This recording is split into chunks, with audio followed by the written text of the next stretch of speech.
Hello guys, how to fix frozen laptop screen on Windows 11 and Windows 10. If you are also facing such issue that your laptop screen has frozen, then here are the fixes. And the first workaround is right click on start button and choose device manager.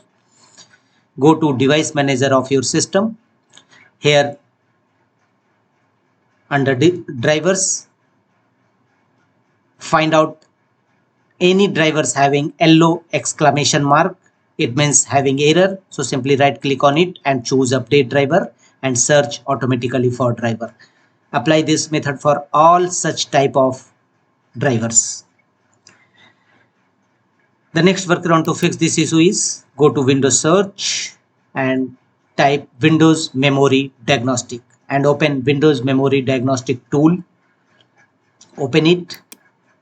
There may be a possibility of memory related error, so check your computer for memory problems. Memory problems can cause your computer to lose information or stop working, so choose restart now and check for problems recommended.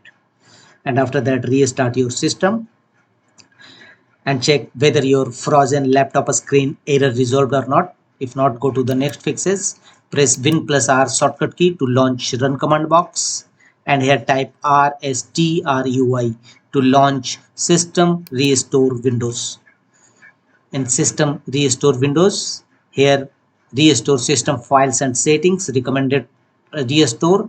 You may choose a different restore point. Click on this button and choose next.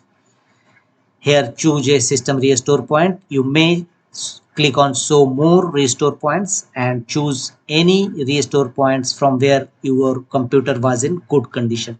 Click on next and finally confirm your restoration point. And after that, restart your system. Your frozen laptop screen error definitely be resolved. If not, go to the next fixes. Go to Windows search, type CMD and open command prompt Windows as administrator mode. And in command prompt Windows, execute the command sfc scan now. There may be a possibility of any corrupted files in your system, so sfc scan now tools will scan your system for any corrupted file system and repair them accordingly. After that, restart your system.